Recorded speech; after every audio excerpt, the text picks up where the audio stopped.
Hello నమస్తే అండి, welcome to Mahi's world. ఈరోజు మనం టేస్టీ అండ్ సింపుల్ పప్పుచారు తయారు చేసుకుందామండి. దానికోసం మనం 2 టమాటాసు, ఆనియన్స్, గ్రీన్ చిల్లీస్, బెండకాయలు, కొత్తిమీర, కరివేపాకు తీసుకున్నామండి.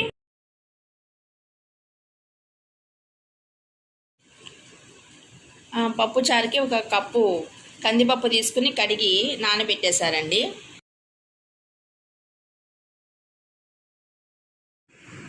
ఒక చిన్న నిమ్మకాయ చింతపండు నానబెట్టాను.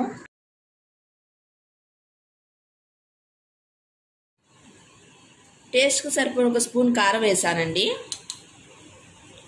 1 అర స్పూన్ పసుపు వేస్తున్నాను. దానిలో ఇప్పుడు మనం కట్ చేసి పెట్టుకున్నటువంటి గ్రీన్ చిల్లీస్, ఆనియన్స్, టమాటాసు, బెండకాయలు మొత్తంగా వేసేసానండి.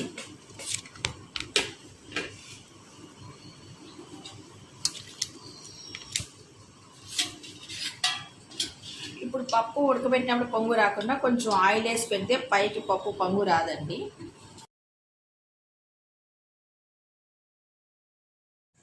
ఒక అర గ్లాస్ వాటర్ పోసి సరిపోను కుక్కర్ మూత పెట్టేసి స్టవ్ మీద పెట్టేస్తున్నానండి. ఒక 3 విజిల్స్ రానిచ్చి ఆపిద్దాము.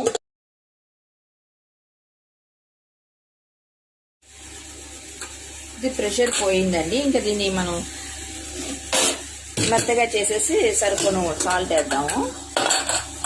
అసలు పైకి పొంగలేదండి. ఇది మనం పప్పు పెట్టేటప్పుడు ఆయిల్ వేసాం కదా, ఇది అసలు పప్పు పైకి రాలేదు. ఇట్లా ఆయిల్ వేస్తే పైకి రాదు. ఇది ఒక టిప్ అండి, బిగినర్స్ బాగా యూజ్ అవుతుంది. పప్పు బాగా మెత్తగా ఉడికిందండి. ఇది మనం నానబెట్టేటప్పుడే 2 అవర్స్ బిఫోర్ నానబెట్టేస్తే పప్పు మెత్తగా ఉడుకుతుందండి. ఇప్పుడు ముక్కల మీద మనం ఎక్కువ ప్రెస్ చేయకుండా ఉంటే ముక్కలు చితకకుండా ఉంటాయండి. టేస్ట్కి సరిపడిన సాల్ట్ వేస్తున్నానండి. 1.5 స్పూన్ వరకు పడుతుంది. చింతపండు నానబెట్టాం కదండి, అది రసం తీసి పెట్టుకున్నాను. మనం సరిపోయిన రసం దీనిలో వేసేసుకుని మొత్తం అంతా ఒకసారి కలిపేసేయాలండి. ఇప్పుడు ఈ పప్పుచారు తాలింపు వేసేసుకున్నామండి.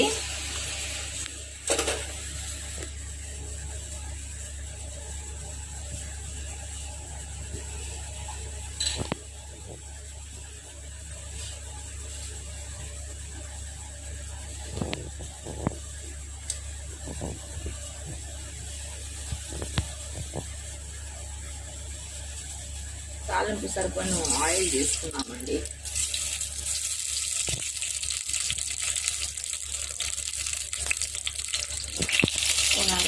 వెల్లుల్లి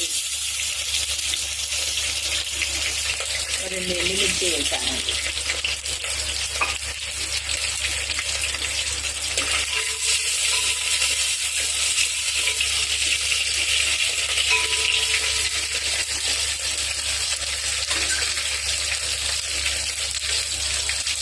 కొంచెం ఆవాలు, జీలకర్ర, మినపప్పు, కొంచెం మెంతులు,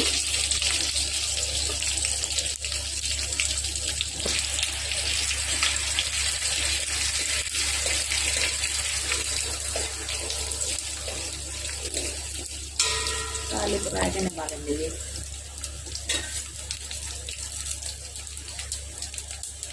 కొంచెం ఆనియన్ ముక్కలు ఉంచుకుని అవి కూడా తాలింపులు వేస్తే బాగుంటుందండి. తాలింపుకి కరివేపాకు,